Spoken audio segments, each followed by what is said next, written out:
אני רוצה להציג אותך, זוהר. דוקטור זוהר על יוסף הוא דוקטור לפסיכולוגיה, פסיכולוג חינוכי, מומחה, הוא חוקר גם נוירופסיכולוגיה וגם מדעי המוח, פיזיולוגיה, קוגניציה ורגש, אבל הוא בעיקר, הוא חוקר מקורי ופורץ דרך בתחום של בינה מלאכותית יוצרת, והוא מצטיין גם בהעזה, גם ביצירתיות ובעבודת צוות, ואני הכרתי אותו דרך היישומים שלו לגשר מאחד ולסיפור בשישה חלקים, שזו עבודה משותפת של מולילד ושלי, וכך הכרנו, ועכשיו אני רוצה לתת לך את הבמה לספר איך אתה הגעת לשימוש בכלים האלה עכשיו בתקופה של מצוקה כל כך קשה. בבקשה. אז שלום לכולם, עופרה, תודה על ההזדמנות, האפשרות ככה להכיר וככה להציג את הדברים. אז באמת ההיכרות שלי בכלל עם הבינה המלאכותית יוצרת היא קשורה לשחרור של ChatGPT באזור בדיוק ככה לפני שנה או קצת קודם, ובהתחלה עשינו בעצם סדרה של מחקרים יותר תיאורטיים על היכולות של הבינה המלאכותית בשדה הפסיכולוגי, ובאמת באירועי השביעי באוקטובר האינסטינקט באמת הראשוני, אני אומר כפסיכולוג שהוא חוקר, זה דווקא היה ללכת לחלק היותר פסיכולוגי ובאמת לעסוק בסיוע למשפחות מפונות כפסיכולוג במקצוע כאילו הליבתי.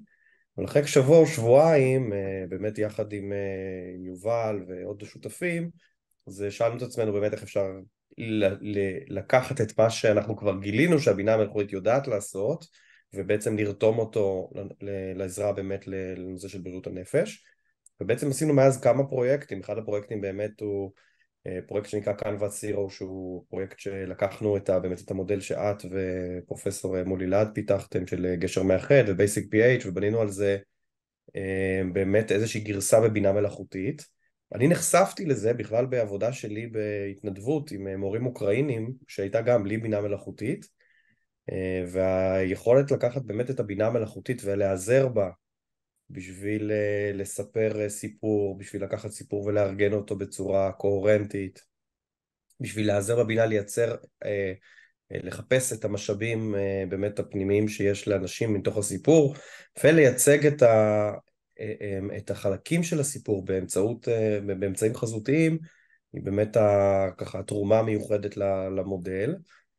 וזהו, וזה דרך זה ככה גם היה את העונג ואת הכיף ככה להכיר אותך, עופרה, ולהיחשף ככה לעשייה, ואנחנו עכשיו ככה נספר למשתתפים שאנחנו קרובים לעשות פרויקט נוסף ביחד, של נכון. לקחת רגעים של כוחות של החברה הישראלית מאז השביעי באוקטובר, ולייצר מעין אולי גלריית קלפים של משאבים וכוחות מבוססת על המודל של Basic PH, אבל עם יישומי בינה מלאכותית.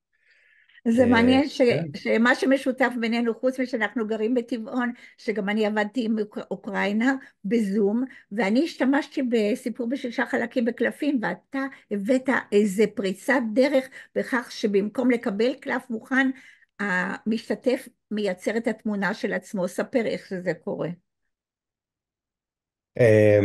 אז באמת במתודה הזאת, מה שאנחנו בעצם עושים זה שמי שמכיר סיפור בשישה חלקים, בעצם מה האדם השישה מונחה, חלקים? מה הם השישה?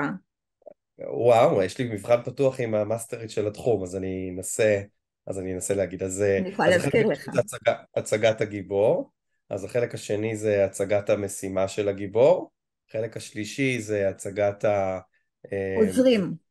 מי עוזר זה מי לו? עוזר לגיבור להשיג את המטרה שלו. החלק הרביעי זה אתגר, מכשול, המכשולים שלו. מכשולים.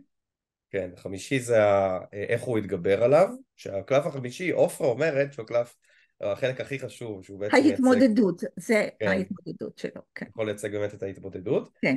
והקלף השישי זה איך הסיפור בעצם נפתר, ובמתודה שאנחנו בנינו, למעשה הבינה המלאכותית יודעת דרך הסיפור שהמטופל ביחד עם ההורה, זה יכול להיות ילד והורה או פסיכולוג או מטפל, הבינה בעצם יודעת לאפיין את משאבי ההתמודדות, היא עושה על זה דיאלוג, כלומר היא מציעה למטופל את המשאבים שהיא מצאה, ובעצם עוזרת לאנשים באמת גם להכיר יותר את המשאבים שלהם, גם לחשוב איך להשתמש בהם בחיי היום-יום.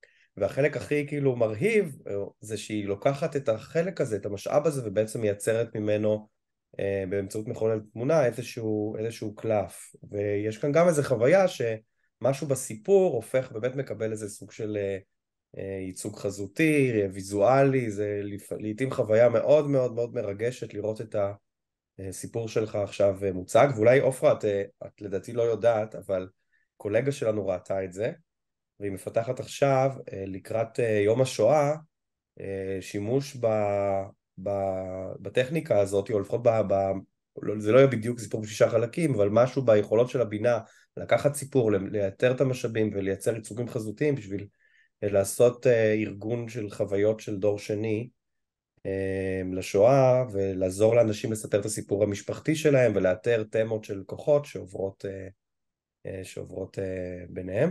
אבל זה באמת אחד הדברים